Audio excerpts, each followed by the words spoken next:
नमस्कार। सुर्खियों के बाद सबसे पहले अहम खबर की बात करेंगे, बिग ब्रेकिंग की बात करेंगे। रक्षा सचिव अजय कुमार की जांच रिपोर्ट कोरोना पॉजिटिव आने के बाद साउथ ब्लॉक में हड़कंप मच गया है। मामला सामने आने के बाद साउथ ब्लॉक को बंद कर दिया गया है, पूरे दफ्तर को सैनिटाइज किया जा रहा है। रक्षा सचिव अजय कुमार की रिपोर्ट कोरोना पॉजिटिव आने के बाद उनके संपर्क में आने वाले लोगों की एक लिस्ट तैयार की जा रही है, इनकी भी कोरोना जांच करवाई जाएगी। मामला सामने आने के बाद से साउथ ब्लॉक को बंद किया गया है, सैनिटाइजेशन का काम शुरू हो चुका है। आपको बता दें कि रक्षा मंत्री, रक्षा सचिव, सेना प्रमुख और नौसेना प्रमुख के कार्यालय साउथ ब्लॉक के प्रथम तल में हैं।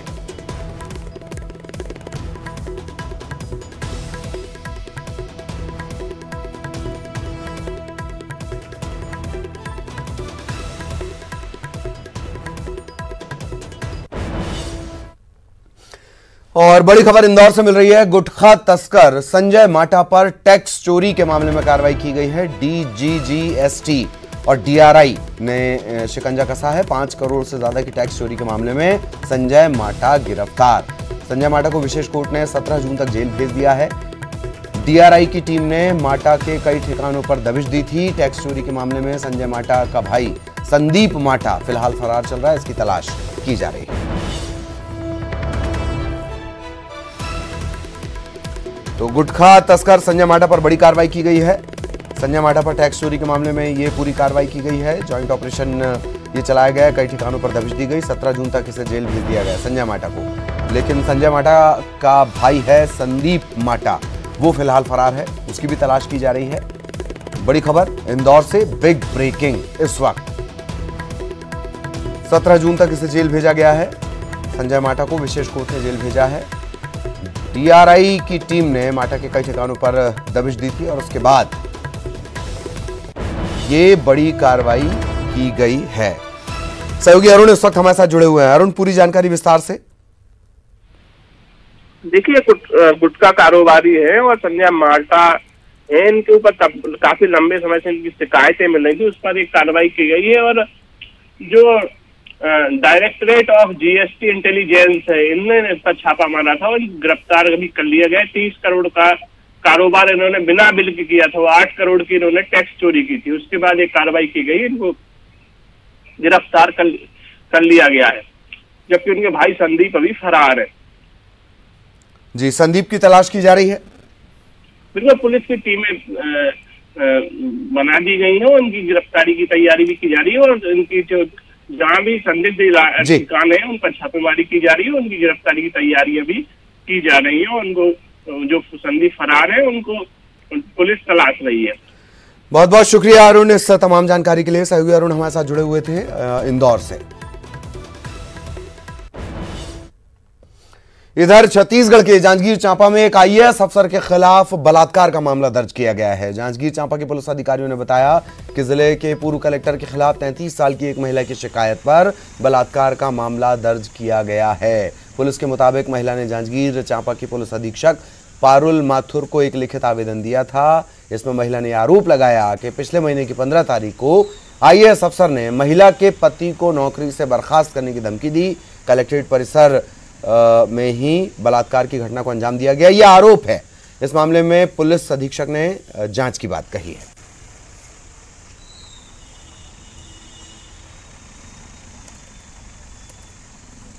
उसको अश्लील फ़ोन पर मैसेज करना, चैट करना और ऑफिस में बलात्कार करने का आरोप लगाया है। उसकी शिकायत पर संज्ञान लेते हुए उसका डिटेल्ड स्टेटमेंट लिया गया। उसके द्वारा प्रस्तुत जितने भी मोबाइल रिकॉर्ड्स थे उसको वेरीफाई किया गया और जो भी पूरा घटनाक्रम था उसको वेरीफाई करने के बाद कोतवाली थाने में उसका महिला अधिकारी से बयान कराया गया।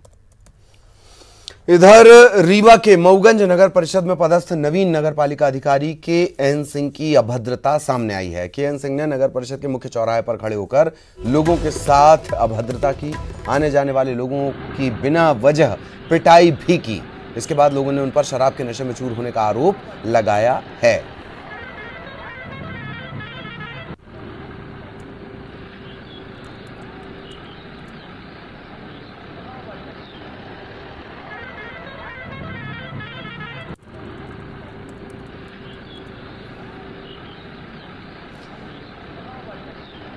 तो ये आरोप लगाया जा रहा है कि नशे में चूर थे केएन सिंह और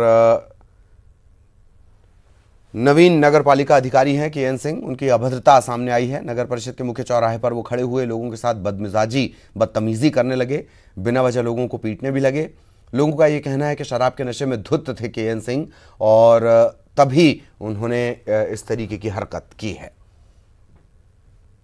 आ रहे थे तो निहाई नदी के पास वो लोगों के साथ मारपीट कर रहे थे, राहगीरों के साथ में। ऐसा लग रहा था जैसे वो नशे में हों। वो बोलेरो गाड़ी से थे, 5-6 लोग थे गाड़ी में। और मध्य प्रदेश में 16 से ज्यादा जिलों में भारी बारिश की चेतावनी जारी की गई है। इसके अलावा मौसम विभाग ने ऑरेंज अलर्ट भी जारी कर दिया है। इसकी वजह है निसर्ग।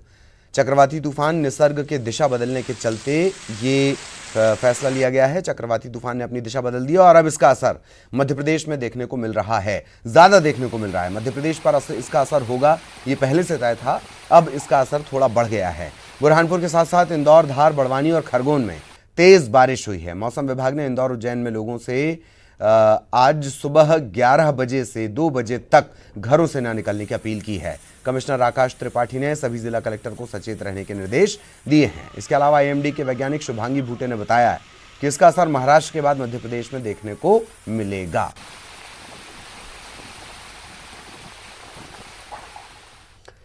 इधर उज्जैन में भी निसर्ग तूफान का असर देखने को मिल रहा है। रात से ही बारिश का सिलसिला शुरू हो चुका है और इसके चलते तापमान में गिरावट आई है।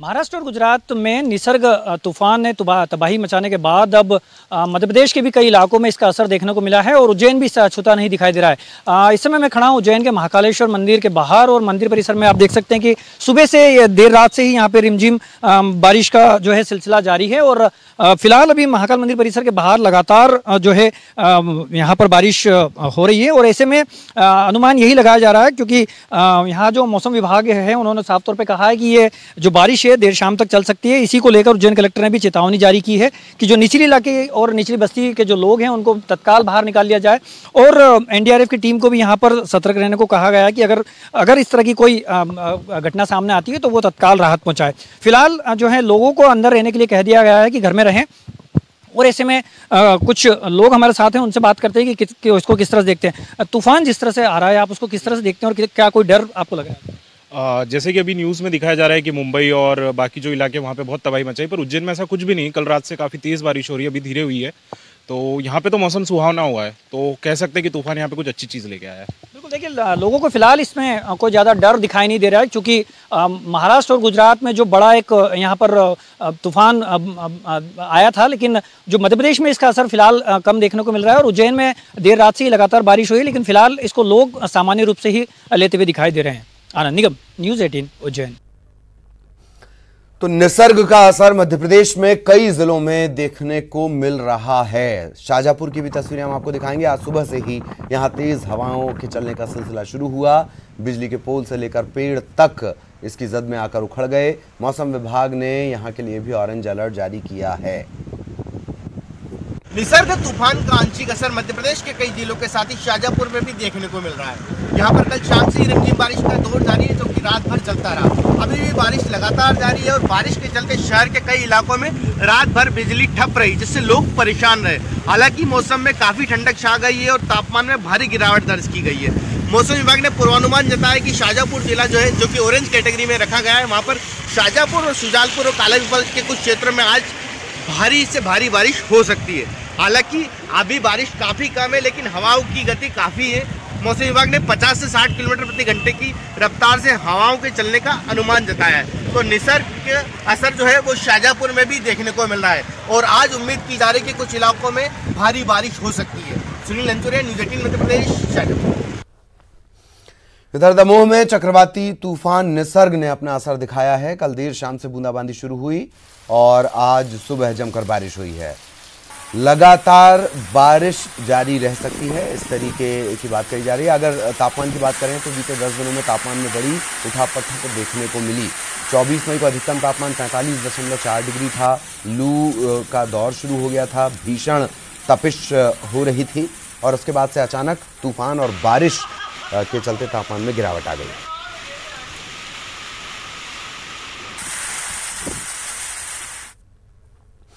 सीहोर में सरकारी लापरवाही का बड़ा मामला सामने आया है। देर शाम से रुक रुक कर हो रही बारिश के चलते लाखों टन गेहूं भीग कर बर्बाद हो गया, लेकिन सरकारी अधिकारियों के कान पर जू तक नहीं रेंगी। न्यूज़ 18 ने पिछले 48 घंटों से लगातार प्रदेश की मंडियों में खुले पड़े लाखों टन सरकारी समर्थन मूल्य पर खरीदे गए गेहूं को लेकर प्रदेश सरकार और सरकारी एजेंसियों को आगाह करने की कोशिश की, लेकिन लापरवाही के कुचक्र ने आखिरकार किसानों की मेहनत पर पानी फेर दिया। सीहोर में तकरीबन 20,000 मीट्रिक टन गेहूं भगवान भरोसे छोड़ा गया।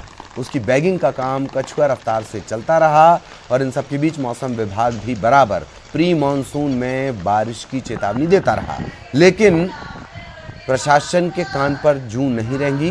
देर शाम से हो रही बारिश ने किसानों की मेहनत पर पानी फेर दिया।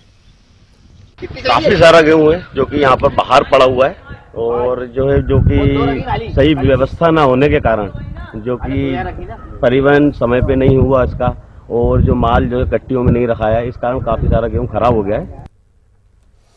इधर उज्जैन के नानाखेड़ा बस स्टैंड पर खड़ी 7 बसों में भीषण आग लग गई। हालांकि शुरुआती तौर पर यह जानकारी मिली है कि यह आग लगी नहीं है, ये आग लगाई गई है। 7 बसों में भीषण आग लगी और कई घंटे तक कड़ी मशक्कत के बाद इस पर काबू जरूर पा लिया गया, लेकिन तब तक बस जलकर खाक हो चुकी है। ये तस्वीरें हम आपको दिखा रहे हैं। 8 दमकलों ने कड़ी मशक्कत के बाद इस आग पर काबू पाया। उज्जैन के नानाखेड़ा बस स्टैंड से चलने वाली प्राइवेट अंतर्राज्यीय बसें लॉकडाउन के चलते कई दिनों से यहां पर खड़ी हुई हैं और आज सुबह किसी अज्ञात व्यक्ति ने इन बसों में आग लगा दी। देखते ही देखते 7 बसों को आग ने अपनी चपेट में ले लिया और ये बस जलकर खाक हो गई। ये 6:15 पे फायर ब्रिगेड ने खबर आई कि नानाखेड़ा बस स्टैंड पे एक बस में आग लग गई। यहाँ एक गाड़ी हमने घर से पहुंचाई फाइटर, तो यहाँ पता चला यहाँ 7 बसों में आग लगी थी। जल्दी से वहाँ से और फाइटर आए और सबने आग पे काबू पाया। कितनी गाड़ियाँ लगी? 8 गाड़ी है। और ये क्या लग रहा है प्राथमिक रूप से क्या कारण लग रहा है? ये तो आग लगाई गई है। इधर इंदौर के एक रुई गोदाम में आग लग गई। फायर ब्रिगेड ने आग पर काबू पा लिया। कड़ी मशक्कत यहां भी करनी पड़ी। घटना परदेशीपुरा थाना इलाके की है। देर रात ये आग लगी थी और आग पर सुबह तकरीबन 5 बजे के आसपास काबू पाया गया। परदेशीपुरा थाना क्षेत्र का ये मामला है।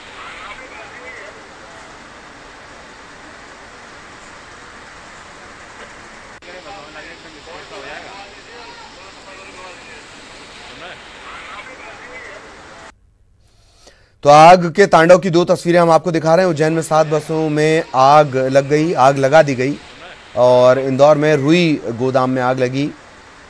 इंदौर के रुई गोदाम में लगी आग देर रात लगी थी और 5 बजे सुबह तक उस पर काबू पाया जा सका। इधर उज्जैन में 7 बसों में आग लगा दी गई और देखते ही देखते ये बस जलकर खाक हो गई। 2 तस्वीरें आग के तांडव की।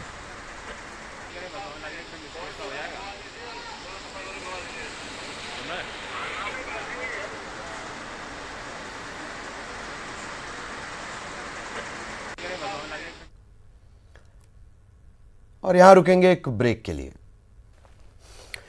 और ब्रेक के बाद खबर भोपाल से, जहां बस ऑपरेटर्स ने मांग की है यात्री बसों के संचालन को लेकर।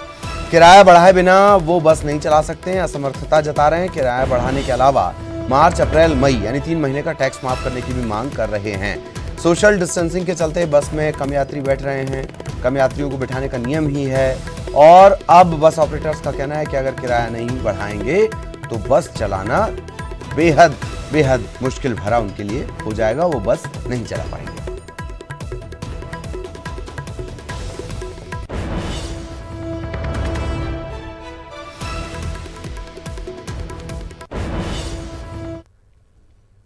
और प्रदेश में बंगला पॉलिटिक्स के बीच जबलपुर उत्तर मध्य विधानसभा से कांग्रेस के विधायक हैं विनय सक्सेना। उन्होंने अपना सरकारी बंगला बिना कोई नोटिस मिले खाली कर दिया। सूत्रों के मुताबिक प्रदेश की राजनीति में चल रही बंगला पॉलिटिक्स से वो दुखी हैं और अपना बंगला खुद खाली कर दिया है। विधायक ने बंगला खाली करने से पहले अपने सारे बकाया बिल भी जमा किए। अच्छी बात है, करना चाहिए। कुछ लोग टोटी वोटी उखाड़ के ले जा लेते हैं बंगलों से।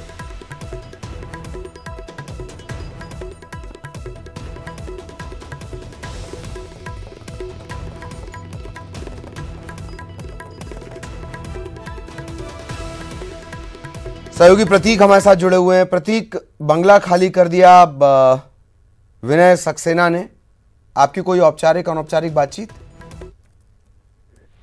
देश में बंगलों को लेकर जिस प्रकार की राजनीति चल रही है, जहां कमलनाथ सरकार के पूर्व मंत्रियों को नोटिस दे दिए गए, कुछ तो सील भी हो गए, कुछ ने अपील करी कि उन्हें समय दिए जाए। इस बीच कांग्रेस के एक विधायक ने अपने खुद के बंगले को त्याग दिया। इसके बीच ना ही तो उन्हें कोई नोटिस दिया गया था, ना ही कोई ऐसा फरमान सुनाया गया था कि आपको बंगला खाली करना है। विधायक को ये बंगला दरअसल अपने कार्यालय के संचालन के लिए आवंटित किया गया था, लेकिन जैसे ही हमारी उनसे बातचीत हुई, उनका ये कहना था कि प्रदेश में एक प्रकार से ऐसा माहौल और ओछी राजनीति बंगलों के नाम पे की जा रही है, तो आगामी दिनों में कहीं उन्हें भी नोटिस ना दे दिया जाए, फिर उनसे खाली कराने की प्रक्रिया ना हो, इस लिहाज से पहले ही उन्होंने कदम उठाया है और अपने बंगले को, जो कि राइट टाउन में आवंटित था, उसे खाली कर दिया है। इसके साथ उन्होंने अपने जितने भी बकाया बिल थे, बिजली का बिल था बंगले का, वो भी चुका दिया है। कह सकते हैं कि बंगलों को लेकर के राजनीति से शुद्ध होकर के विधायक ने खुद ही स्वतः ये बंगला जो है वो त्याग दिया।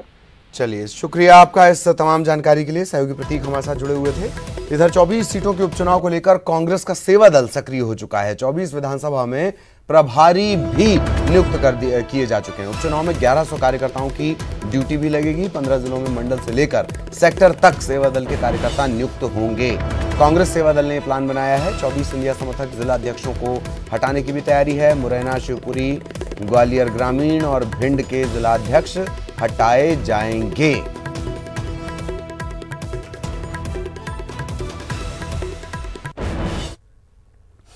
मध्य प्रदेश के उपचुनाव में चंबल के अलावा मालवा, निमाड़ की 5 सीटों पर भी सियासी घमासान तय है। बीजेपी और कांग्रेस दोनों कोई कसर नहीं रखना चाहते। क्या बीजेपी और कांग्रेस का ये मिशन है MN मालवा और निमाड़ को लेकर? देखिए।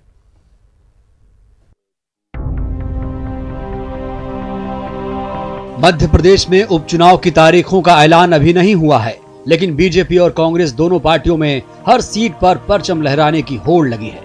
उपचुनाव की 24 सीटों में मालवा, निमाड़ की 5 सीटों के लिए भी दोनों पार्टियां अभी से एड़ी चोटी का जोर लगाने में जुट गई हैं। बताया जा रहा है कि बीजेपी संगठन ने मालवा, निमाड़ की हाट, पिपलिया, बदनावर, आगर, सांवेर, सुवासरा विधानसभा सीटों में रणनीति बनाने की जिम्मेदारी कैलाश विजयवर्गीय को सौंपी है। कैलाश विजयवर्गीय यहां स्थानीय नेताओं से बात कर चुनाव की रूपरेखा बनाने का काम करेंगे। साथ ही 5 विधानसभा सीटों पर बीजेपी के असंतुष्ट नेताओं को भी मनाने की जिम्मेदारी उन पर होगी। जिम्मेदारी दी गई है उपचुनाव में, वो हमारे राष्ट्रीय नेता हैं और पूरे प्रदेश को देखेंगे। वो जहाँ भी जरूरत होती है, पश्चिम बंगाल से लेकर मध्य प्रदेश तक बड़े नेता हैं हमारी पार्टी के। इधर कांग्रेस ने भी मालवा और निमाड़ की 5 सीटों पर अपना फोकस बढ़ा दिया है। पीसीसी चीफ कमलनाथ ने भोपाल में मालवा, निमाड़ में होने वाले उपचुनाव को लेकर मंथन किया। उन्होंने बदनावर विधानसभा सीट को लेकर धार के जिलाध्यक्ष और पार्टी नेताओं के साथ करीब 3 घंटे तक मंथन कर कई लोगों से 1-to-1 चर्चा की। हालांकि उन्होंने साफ किया कि पार्टी में सर्वे के आधार पर ही उम्मीदवारों के नाम तय होंगे। मध्य प्रदेश में कांग्रेस पार्टी का कंसंट्रेशन अभी कोरोना की लड़ाई में, और रही बात मालवा और निमाड़ की सीटों की, तो वहां की जनता इस सरकार को जवाब देगी। इन बिकाऊ लाल, मिलावट लालों को हराने का काम जनता करेगी। जनता इन्हें जवाब देगी। 5 की 5 सीटें मालवा की कांग्रेस जीतेगी और मालवा, निमाड़ तो छोड़िए, पूरे प्रदेश की 24 सीटों पर भारतीय जनता पार्टी का सुपड़ा मध्य प्रदेश से साफ होगा। दरअसल बदनावर सीट से 2018 के चुनाव में कांग्रेस के टिकट पर राज्यवर्धन सिंह दत्ती गांव चुनाव जीत कर आए थे, लेकिन राज्यवर्धन पाला बदलकर अब बीजेपी में चले गए हैं। ऐसे में यहाँ के बीजेपी के असंतुष्ट नेताओं को मनाना विजयवर्गीय के लिए बड़ी चुनौती होगी। वहीं कांग्रेस इन असंतुष्ट नेताओं को साधने में जुटी हुई है और इसका फायदा उठाना चाहती है। अनुराग श्रीवास्तव, न्यूज़ 18 भोपाल। खबर इंदौर से, जहां कोरोना संकट काल में आंदोलन की आहट हो रही है। संविदा स्वास्थ्य कर्मचारी प्रदेशव्यापी आंदोलन करने जा रहे हैं। 5 जून को ये लोग काला दिवस मनाने का इन्होंने ऐलान किया है। 19,000 संविदा स्वास्थ्य कर्मी काला मास्क, काली टोपी लगाकर विरोध प्रदर्शन करेंगे। संविदा स्वास्थ्य कर्मचारियों को कोरोना योद्धा का लाभ देने की मांग की जा रही है। अरुण हमारे साथ जुड़े हुए हैं। अरुण, पूरी जानकारी। चलिए, लगता है संपर्क हमारा अरुण से टूट गया है। इंदौर से बड़ी खबर आपको बता दें, कोरोना संकट काल में आंदोलन की आहट शुरू हो रही है और संविदा स्वास्थ्य कर्मचारी, इससे पहले भी ये मांग उठी है कि जो संविदा स्वास्थ्य कर्मचारी हैं वो लगातार मेहनत कर रहे हैं, फील्ड पर वो तैनात हैं, फील्ड पर वो लगातार एक्टिव हैं और इस स्थिति में इन्हें कोरोना योद्धाओं को जो लाभ दिए जाते हैं वो नहीं मिल रहे हैं। तकरीबन 19,000 संविदा स्वास्थ्य कर्मी हैं। अरुण एक बार फिर हमारे सहयोगी इस वक्त हमारे साथ जुड़ चुके हैं। अरुण, पूरी जानकारी विस्तार से। देखिए, अभी कोरोना संकट काल चल रहा है और ऐसे में संविदा स्वास्थ्य कर्मचारी हैं, वो भी ड्यूटी पर तैनात है और वो भी अपनी पूरी ड्यूटी निभा रहे हैं। लेकिन उनकी मांग है कि जिस तरह कोरोना योद्धाओं को शासन की योजनाओं का लाभ दिया जा रहा है, उसी तरह का लाभ उनको भी दिया जाए। साथ ही उनकी जो मांग है वो नियमितीकरण की मांग भी है कि उनको नियमित किया जाए। इनकी जो 2 साल पहले जो 5 जून 2018 की संविदा नीति थी उसको लागू किया जाए और नियमितीकरण को किया जाए। इन सब मांगों को लेकर इनकी लंबी समय से मांग कर रहे थे, लेकिन जब इनकी मांगे नहीं मानी जा गई तो इन्होंने कल 5 जून को काला दिवस मनाने की घोषणा कर दी है। ये लोग काला चश्मा, काला मास्क, काली टोपी और काली पट्टी बांधकर विरोध प्रदर्शन करेंगे और सरकार से मांग करेंगे कि उनकी जो मांगे हैं उनको मानी जाए, क्योंकि वो इस संकट काल में भी लगातार ड्यूटी कर रहे हैं और अपने पूरी निष्ठा से अपने कर्तव्यों का निर्वहन कर रहे हैं। ऐसे में सरकार को भी चाहिए कि वो इनकी मांगों की पूर्ति करे, इसीलिए ये आंदोलन कल किया जाएगा। ये आंदोलन कल किया जाएगा। अरुण, अगर मैं गलत नहीं हूं तो इससे पहले भी ये मांग उठी है कि जो संविदा स्वास्थ्य कर्मी हैं, क्योंकि सबसे ज्यादा प्रभावित संविदा स्वास्थ्य कर्मी ही हो रहे हैं, इनका डायरेक्ट कांटेक्ट है कोरोना संक्रमितों से। सही बात है, जो डायरेक्ट कांटेक्ट उनका कोरोना संक्रमितों से है, क्योंकि उनकी ड्यूटी न केवल सर्वे में लगाई गई है बल्कि विभिन्न अस्पतालों में भी वो इलाज कर रहे हैं। कोरोना पॉजिटिव मरीजों के जो अस्पताल हैं, इंदौर में अगर रेड कैटेगरी की बात की जाए तो उनमें भी उनकी ड्यूटी है और येलो कैटेगरी के अस्पताल में भी ड्यूटी कर रहे हैं। तो इनके ऊपर भी स्वास्थ्य का काफी दारोमदार है इनके कंधों पर, इसलिए ये इन पर ज्यादा जिम्मेदारी भी है। लेकिन इसके बावजूद भी सरकार उनकी मांगे नहीं मान रही, नहीं सुन रही है, इसलिए इस तरह के कदम इनको उठाने पड़ रहे हैं। और इन्होंने अब एक सांकेतिक प्रदर्शन है कि ये काली पट्टी और काला चश्मा और काला मास्क लगा के काम करेंगे। हालांकि इन्होंने काम से इनकार नहीं किया है, काम तो करेंगे, लेकिन इस तरह का एक विरोध प्रदर्शन भी इनके द्वारा किया जाएगा। ये साथ ही साथ विरोध प्रदर्शन भी चलता रहेगा। बहुत बहुत शुक्रिया आपका इस तमाम जानकारी के लिए। सहयोगी अरुण हमारे साथ जुड़े हुए थे और इसी के साथ इस बुलेटिन में इतना ही। नमस्कार।